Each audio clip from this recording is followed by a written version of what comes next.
I believe that double action, single action guns are going to make a resurgence. And Hammer fire. yeah, hammer fired, DASA guns.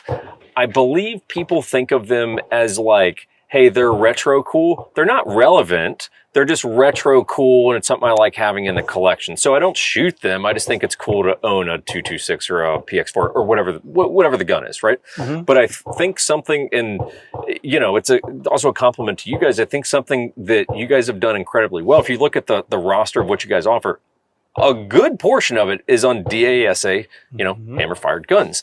And what you guys are, I think a lot of people's resistance is to these guns that, hey, they might be cool, but again, they're not relevant. And then you guys come in, you start cutting stuff for dots, you start cleaning up triggers, adding this, that, and you go, hey, now you have a gun that was retro cool that is completely relevant in a modern context. And I think that that's really cool. And I think that that's one of the reasons you're going to see that resurgence of some DASA stuff. I agree with you. I think DASA is going to see a comeback. Because once you start shooting it, all the other triggers feel like garbage. Yeah.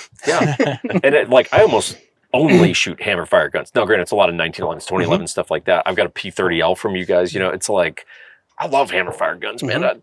I love a hammer fire gun. I just think they're awesome. And I think they're real world, like right here, right now, awesome. And I would have never thought that possible until I got my P30 from you guys, hammer-fire DASA gun, right?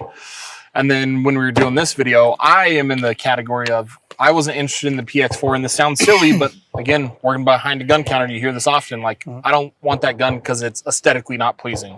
I viewed that kind of with the PX4, but with your modifications, the enhancements, the whole package, I think that's probably one of the most aesthetically pleasing guns now. It went from one end of the spectrum to the other. On top of, like you guys say, customization without compromise. I mean, I'm thousands of rounds into that P30. I plan on doing the same with this. And in your experience, no issues whatsoever. So it's a great offering to a older gun brought to almost like a resto mod car. Yeah, in many ways. Sure. Yeah. Yeah. Awesome. I think it's very true.